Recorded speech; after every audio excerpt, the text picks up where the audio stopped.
Bioimpedance analysis. Love this test. Well proven scientifically. We've used it at DBC for over 20 years with good reason. It gives us so much information so easily about your health.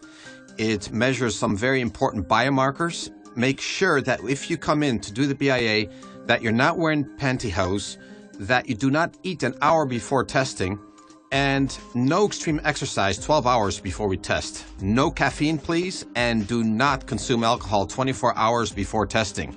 Make sure you're well hydrated. It will give us a better, more accurate test. One of the first things that shows up on the BIA is a phase angle. Phase angle is an overall GPA of your health. It's a very accurate assessment of overall oxidative stress, aging stress within a cell, really your nutritional status. If your health status is going down, phase angle goes down.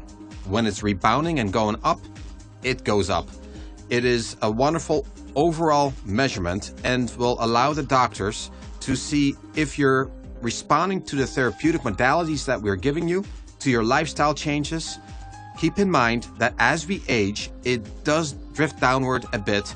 Our goal is to keep you above 5. The theoretical perfect is 10. Really, it's an unrealistic number, but why not shoot for it? It's a very valuable tool that seems to be the hallmark of your health trend. The other thing that we look at is muscle mass. Muscle mass is a very important biomarker of health. It's what gives us energy. It's what balances your hormones. It's what is partially responsible for sugar regulation. It soaks up toxins. It's part of your immune system. It is part of our strength, of course, and yes, it makes you look good. So muscle mass responds not only to being fit athletically, to exercise, it's also a big responder to what's happening inside your body. For example, we use it for Crohn's and ulcerative colitis. It's an accurate measurement. If we have a flare-up of Crohn's or ulcerative colitis, the body uses muscle as fuel to help fight it. If a patient is very inflamed, very ill, muscle mass always goes down simply because, again, muscle mass is used as fuel. It's part of the immune system. It's part of our metabolism. It also is a measurement of how well you can absorb proteins.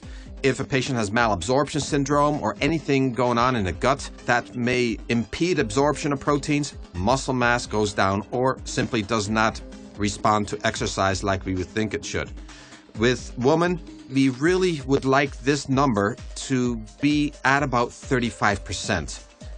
38% is optimal. Anything over 38%, you're in athletic territory. I love that area, but it doesn't necessarily give you better health. So between 35 and 38 is your goal. I see plenty of them under 30, unfortunately. And at that level, it is very difficult to maintain health, energy, hormones. So let's work on getting that number up. Another thing that we can measure is your metabolic rate. It's the rate your body's metabolism burns calories at rest over a 24-hour period of time.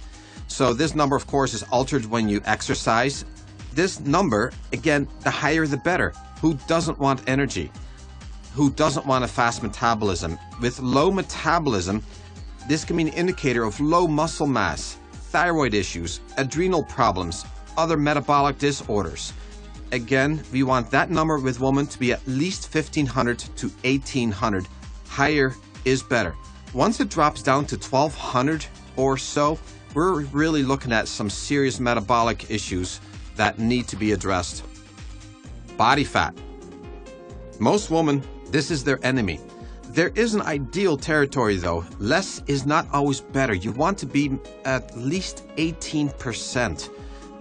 Athletes, we allow to drop down to 15%, but anything less than that, it starts to hurt immune function. You get sick more often. There's no reserves. Hormones start going all over. So 15 is the bare minimum. I frankly get a little uncomfortable when it drops below 18 with women, but some athletes temporarily need to be lower. When it's over 30%, it becomes very inflammatory. It becomes angry. We like to call it angry fat. It is always spewing out these inflammatory molecules full time. It affects you like an anchor. It will burden you. you don't want to be over 30%. So what is the ideal? Somewhere between 18 to 23%.